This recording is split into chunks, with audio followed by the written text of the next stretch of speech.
apparently posted one of Dritton's older wallet addresses in a Telegram message, and that message has since been deleted. I don't get why you niggas going to do the band for band. Like, you're going band for band with other people's money. Oh, what's up? Oh, what's up? Yo, what up? It's Majay back here with another video. Today we're about to be reacting to a video by Atozy. The video is going to be on Zoomer steals 19 million, then snitches on himself.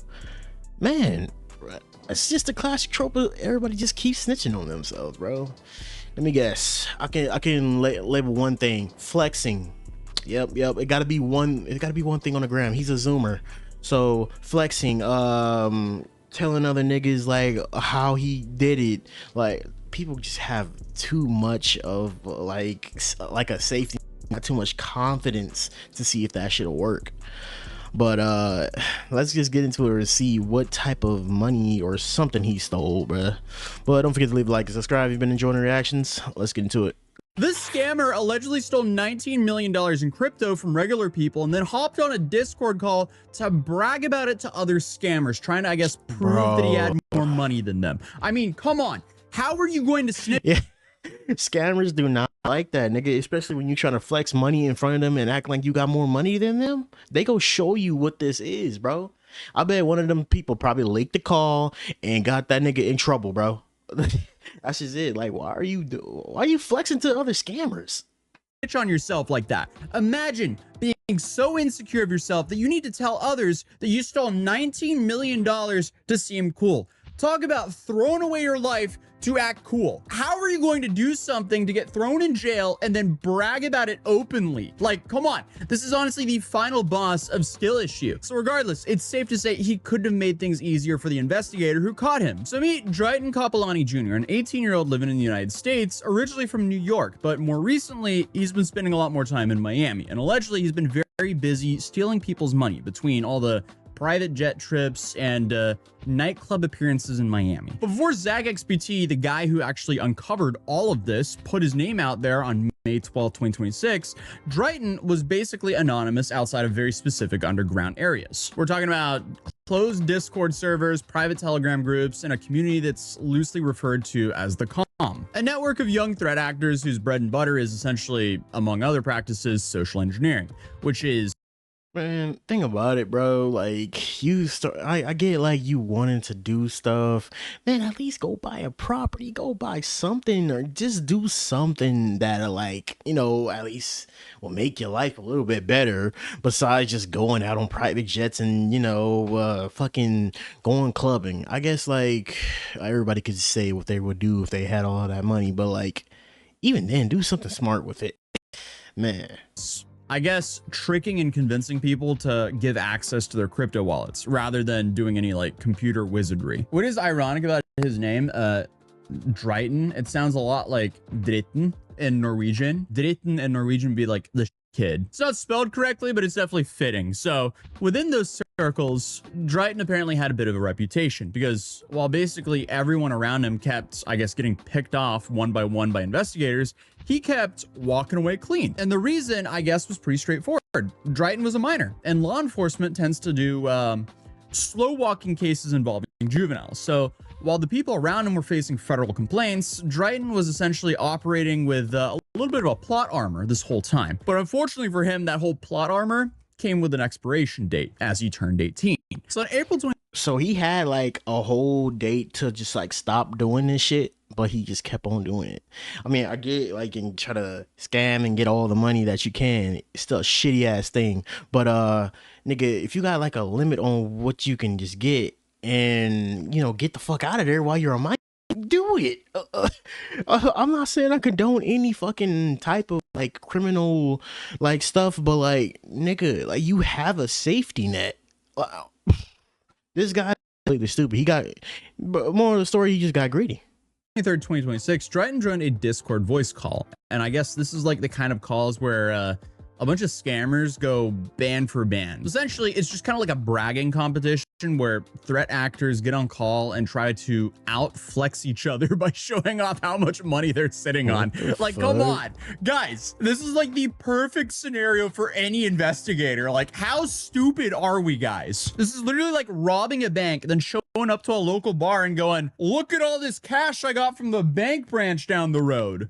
But I guess during this particular call, Dritan decided to scream. And bro, by the way, sounds like something of like this generation that it will really do. Not Gen Z, the Zoomer or whatever they're called, but it really sounds like something they'll fucking do. Like, what type of shit is this? You literally kind of, you guys, them niggas really came all in. Just say like, oh, I stole this much, I stole this much. Like, you never know if like a fucking investigator could have just been already just like telling you something. Screen share his Exodus wallet, and the balance on the screen was something around $3.68 million. And he was showing off this wallet to prove he had more than the other guys in the call. Yeah, bro. That is Bro, look at my screen share, bro. Yeah, bro. Is he showing money? Hold up. MMG, Yo. send me a screenshot on Telegram. Yo, bro. Yo, Justin Sam. Yo, Justin Sam and AJ. Yo, Justin Sam and AJ. Look at my screen share. Since you love to talk about me. Look at my screen share. Stop. Look at my screen share, bro. Broadcast. Broadcast. Now, Exodus is a crypto wallet app, and it also allows you to record your portfolio age, meaning it shows how long the wallet has existed. So when Zach XPT later got a hold of the wallet details, something jumped out immediately. The portfolio age at the time of the call was just 1 month and 8 days. But not only that, the wallet had also been created right around the same time of a massive theft that Zach had already been tracking. And I guess the highest balance ever recorded on that wallet was $5.3 million. And that was apparently logged on March 15, 2026, the day after the theft took place. So one could say that's a little bit of a coincidence. So here's what Zach traced back. So on March 14, 2026, someone lost 185 Bitcoin through a social engineering attack. At the time, those 185 Bitcoin were worth roughly $13 million. Social engineering, for people who are unfamiliar with it, it's not really hacking. It's essentially tricking people to give up access to either their computer or their hardware wallets. This could be like fake customer support messages, impersonation, or ledger, phishing websites, or I guess SIM swap attacks. For the most part, it's low tech, at least from a code sense, but it relies a lot on social manipulation and coordination. And the day after the theft, on March 15th, roughly $5.3 million from that stolen Bitcoin found its way to this Exodus wallet that Dritton, I guess, was flexing on this Discord. And by the time April 23rd rolled around and he was doing his B2B flex, about $1.6 million had already been spent or, I guess, laundered. Regardless, it's a little bit tricky to read, but how do you spend that much money in that time period? Well, I mean, I guess it was laundered. God damn, 1.6 mil. But what matters is the timestamps match, the laundering services matches, and the portfolio age also matches. So the whole thing lines up. But real quick, Co-conspirator 1, or CC1, and Zach identified CC1 as none other than the guy named Dritton. And I guess the messages included in the court documents are, to put very gently, not great for whoever CC1 turns out to be, because it's just safe to say I don't think a jury is going to be looking at that in a good way. So on the day of the theft itself, Johnson messaged CC1 saying he'd just been able to do something that others haven't been able to pull off, referencing Trezor here, which points to that hardware wallet impersonation scheme. Then CC1 responded with excitement, confirmed the 155 Bitcoin figure, and almost immediately started pushing to hit another target. And a couple days later, CC1 was already laying out the laundering plan, stating an intent to convert the stolen funds into Monero, a privacy-focused cryptocurrency that's significantly harder to trace than Bitcoin or Ethereum.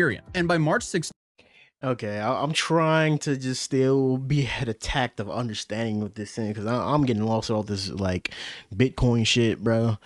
I mean, if I was furthermore into Bitcoin and furthermore into, you know, this trading system shit, I would understand all of this, but like, it's kind of hard to understand. But essentially, I'm getting like they, you know, try to trade all of this into like untraceable as like, you know, currency, because Bitcoin is traceable, Ethereum, like basically all the legal stuff is like fucking traceable, but like this other one they talking about, it's not traceable. So like this is kind of probably gonna get them in more trouble. And bro, this could just all stemming from you not snitching on yourself or you stopping at an early age. Johnston was already planning the next round of attacks. And Dritton, or CC1, has not been formally charged at the time of this video, but he is named as CC1 in a federal complaint. And Zach published the full thread identifying him the day after those charges against Johnson became public. But here's the thing. The March 2026 theft wasn't even the beginning of the story, because Zach had already traced a second older wallet linked to at least $5.85 million stolen across 5 separate social engineering incidents throughout August, September, and October of 2025. Damn, and these are different victims, different dates, but the funds kept flowing into the same laundering infrastructure. And the pattern was consistent enough that Zach classified all 5 as high confidence connections. And interesting though, the reason Zach even had that older wallet address in the first place traces back to a little bit of drama within these circles, because back in January of 2026, a threat actor known as Lick, whose real name is apparently John Dagita, he was exposed for allegedly stealing $46 million from wallets linked to the US government. I mean, the amount of money these guys are... Jesus Christ, bro. I mean, I would understand like stealing some money essentially, but like you stealing a large amount and it just looks crazy on the other end, and them linking all of this shit to you is just crazy. Like, if you're gonna do all of this, have a backup plan for a backup plan, because he just said they had it going to like the little same infrastructure of what they were trying to do. That little, well, I forgot what it was called, but like the little thing that they had, bro. But like, if you go have something, do something like smarter. I don't know, work with people that are smarter. Like if you go do like trying to steal money so lazily, you gotta like work with some more smart people, bro. Stealing is just absolutely insane. I mean, these young kids are essentially putting bank robbers to shame with these heists. But still, they're somehow dumb enough to go onto these Discord servers and flex on each other and start beef with these other thieves who clearly are not going to keep all these chats anonymous. Regardless, though, that investigation led to Dagita's arrest. But before all that happened, Dagita and Dritton, they'd also been known for doing the whole band for band Discord calls against each other. And I guess after a fallout from Zach's investigation into Dagita began, he apparently posted one of Dritton's older wallet addresses in a Telegram message. And that message has since been deleted, but unfortunately that was enough and screenshots were made. So Zach see, essentially this is why you cannot trust nobody, bro. You can't trust none of these people you in this little fucking Discord with, especially trust another scammer, bro. They're the most well, aside, well, scalpers, they're like the most shittiest human beings, basically. They're just gonna betray you and do all this type of crazy shit. But like, I don't get why you niggas going to do the band for band. Like, you're going band for band with other people's money essentially, and you're going band for band of how much money you stole, knowing people are not gonna keep that like kind of, you know, confidential between them. It's like asking people it's like asking people to keep this shit private, and it's not gonna fucking work. Pulled the address and verified it matched the same laundering patterns, and that opened up a whole new trail to those 5 additional 2025 thefts. So combined with the whole 185 Bitcoin theft, the total amount that's tied to Dritton lands at about $19 million. And the federal complaint also brought in another name, a meme coin figure known on social media as Yellow Tree, whose real name appears to be in the court documents as Brandon Michael Tardabone. And Yellow Tree has been fairly active in crypto circles, and he is what people call a KOL, which is a key opinion leader. I kind of call these people maximum extractors, because all they for the most part do is extract money from the people who follow them and give it to the hands of a few. Essentially, these guys are kind of like an opposite Robin Hood. They take money from the common man and give it to a few rich friends. But according to the charges, he allegedly helped launder stolen funds through a rental car business that he operated in Miami. And he's now currently facing 30 years in prison on money laundering charges. So that's not a good... Jeez, you can't think of anything else to just like launder the money through? I mean, I guess essentially they think like laundering money through their own business would be smarter, but like that's just gonna look hella suspicious when you probably have more sales or whatever, more money coming in like one other month, and then you have all of this money coming through out of nowhere. I mean, essentially, if you did that. look whatsoever. But obviously, disclaimer here, everything that we're saying is alleged because they're still facing these charges and they haven't been convicted in a court of law yet. But one of the things that made Zach's job so much easier here, and it really does seem to be a recurring theme here on this channel, is yeah, these dudes just snitched on themselves over and over again. There was nothing subtle about them. They stole all this money and they wanted to flex and tell the world that they stole all this money. How is it possible to be this stupid? This is just such a massive skill issue. Like, come on. Allegedly, if you stole $19 million, would you be flexing on Instagram? Because this dude, no. He was recording himself on private jets, wearing luxury watches, driving supercars, appearing at nightclubs, and often holding stacks of cash. Like, imagine going to... Bro, I'm saying, like, these are the same niggas that just like, they like to seek other people's approval. They just love like the attention, bro. Once they did something bad, they'd be like, oh my God, I got away with it. Oh my God, it's over. I got away with it. They got the money, and then like you could probably go and you try to like go band for band with like people in the comments or whatever, because people in the comments gonna be talking shit too. They be like, where you get all this money from? Did you steal it? Bro, all that money's fake. But then that's when the start of it, they start, you know, they start like fucking flexing with money, doing all this shit. Like it's just so stupid. Like people in this generation, I would say, are stupid, but like other people have did this back in like 10 years ago. But also at the same fucking time, like, these niggas got into a Discord like going band for band with each other. Oh shit, bro.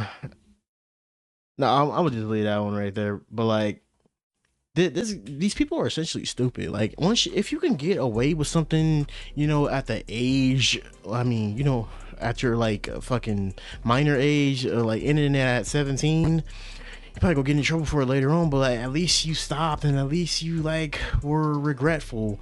But then you still keep on doing the same old thing because you have this high or have this, you know, reputation to uphold, essentially, to try to make a whole bunch of people in a Discord like put to shame.